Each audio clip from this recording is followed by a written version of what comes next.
Hi zusammen und schön, dass ihr da seid. Ich habe einen Fehler gemacht und davon muss ich euch erzählen, denn der betrifft sowohl euch als auch mich. Außerdem gibt es am Ende einen Überblick über die kommenden Projekte bzw. Videos, aber auf Englisch. Ich habe mal irgendwo gelesen, dass wenn du einen Weblog bzw. YouTube-Kanal betreiben möchtest, aber noch nicht so genau weißt, mit welchen Inhalten du ihn füllen sollst, dann stell dir einfach die Frage: Was hätte ich vor 5 Jahren, als ich noch nicht so weit war wie heute, gerne gesehen oder gelesen? Das ist eine sehr gute Frage, wie ich finde, weil bestenfalls ist man heute genau da, wo man vor 5 Jahren sein wollte.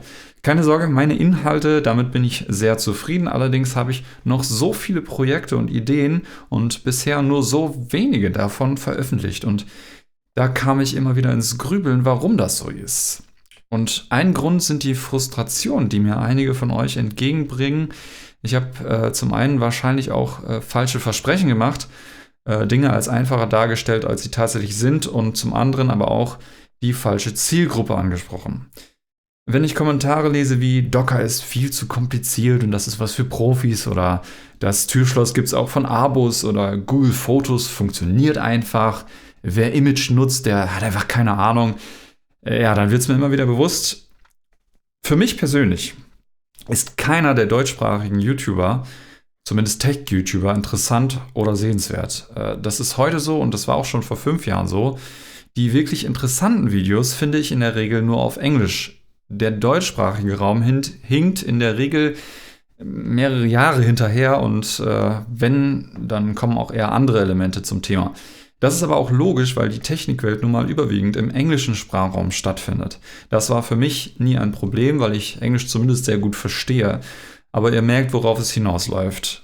Als ich das Projekt angefangen hatte und bereits einige Abonnenten da waren, die aber überwiegend deutschsprachig waren, habe ich eine Umfrage gestartet, auf welcher Sprache die YouTube-Videos weiterführen soll.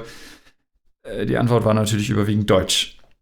Ich mag deutsche Sprache, so Sachen wie auffallen, abfallen, ausfallen, anfallen, umfallen, unfallen. Deutsche Sprache, schwere Straße.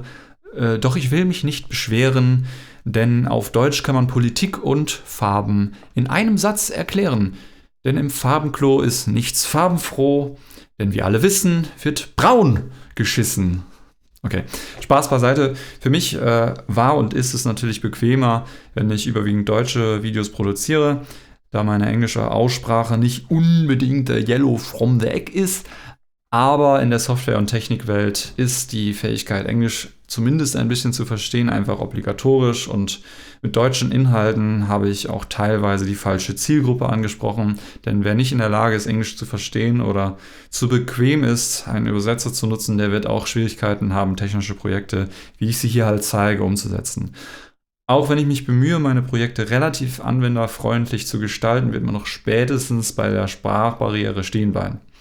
Es war mein Fehler, falls ich den Eindruck gegeben habe, aber so wirst du nicht smart und unabhängig.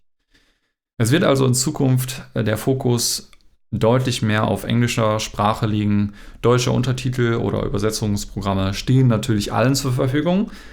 Ich hoffe und denke, dass das für die meisten kein Problem sein sollte. Ich für mich selber mache mir da natürlich auch mehr Konkurrenz, aber auch eine höhere Reichweite. Lasst mich in den Kommentaren gerne mal wissen, was ihr davon haltet. Die Entscheidung ist aber so oder so getroffen. Deswegen müsst ihr früher oder später wahrscheinlich damit leben. Ich selber halt auch. Und jetzt gebe ich noch eine kleine Vorschau auf das, was euch in den nächsten Videos erwartet. Ich habe leider die meisten Videos oder zumindest einen Großteil davon schon vorproduziert. Auf Deutsch. Also werde ich sie nochmal auf Englisch machen müssen. Aber ja. Zuerst gibt es das große Einführungsvideo in ESP Home, das Tochterprojekt von Home Assistant. Da gibt es etliche Möglichkeiten und auch Gründe, warum man sich nicht nur als Home Assistant-Nutzer damit auseinandersetzen sollte. Außerdem ist es einsteigerfreundlich, aber die Dokumentation ist eben auch nur auf Englisch. Ganz passend dazu kommt noch ein extra Video zu Displays und Touchpanels mit ESP Home. Da ist unfassbar viel möglich, zum Beispiel eine Alternative zum Stream Deck, aber auch ein DIY-Teleprompter wäre damit machbar. Außerdem habe ich mich in den letzten 2 Jahren intensiv mit KI-Software auseinandergesetzt, vor allem natürlich mit lokal gehosteter. Ich habe hier bereits eine kleine Vorschau gegeben. Ich habe einen KI-Voice-Typer programmiert. Auch mache ich automatische Zusammenfassungen von YouTube-Videos, Transkribierung von beliebigen Audiodateien, aber auch zum Beispiel automatisierte Übersetzung mit lokal gehosteten LLMs. Und dann steht noch mein großes Smart Home bzw. KI Home Lab Übersichtsvideo an. Es hat sich seit 2020 einfach unfassbar viel getan. Ich denke, das wird eines meiner beliebtesten Videos auf meinem Kanal werden, weil einfach so viel in einem Video zusammengefasst werden kann. Weil es einfach zeigt, wie viele coole Sachen ich mittlerweile auf Basis von Open Source Software in meinem Umfeld integriert habe. Dann gibt es noch ein Update zur Installationsanleitung vom i2.3 Skript. Das ist auch schon etwas in die Jahre gekommen.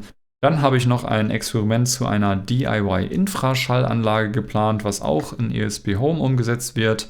Dann wird endlich auch meine Anleitung zu meinem DIY-Türschloss kommen, wo die Bridge mittlerweile auch in ESP Home umgesetzt worden ist. Dann werde ich noch genauer auf meinen Umstieg von Windows auf Linux eingehen. Das ist ein Erfahrungsbericht nach einem Jahr, wobei je nachdem, wann das Video kommt, vielleicht auch schon in 2 Jahren. Schreib mir doch gerne in die Kommentare, welches Video dich am meisten interessiert. Vielleicht werde ich die Reihenfolge noch ein bisschen abändern. So, und jetzt einmal die Fahrkarten bitte.